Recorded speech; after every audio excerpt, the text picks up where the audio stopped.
Friends, तर मी आहे आत्ता क्लासमध्ये. माझा ब्रेक टाईम चालू आहे आणि माझ्यासोबत रुद्र पण असतो. तर खूप जण मला असं विचारतात की दिवसभर रुद्र तुझ्यासोबत काय करतो, आणि आता त्याची सुट्टी पण चालू आहे, त्याला बोर होत नाही का, तो खेळतो कसा.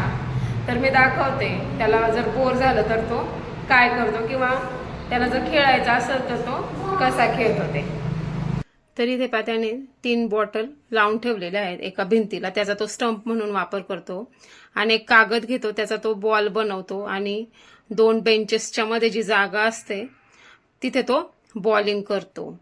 ज्यावेळेस माझा ब्रेक टाइम असतो, क्लासमध्ये कोणीच मुलं नसतात, त्यावेळेस तो हाच खेळ खेळत असतो. आणि आता त्याच्या पण सुट्ट्या चालू आहे, त्याच्यामुळे त्याला थोडासा खेळायला वेळ भेटतो. पण ज्यावेळेस त्याची स्कूल चालू असते त्यावेळेस तो 2:30-3ला क्लासमध्ये येतो आणि त्यावेळेस त्याला अजिबात खेळायला भेटत नाही.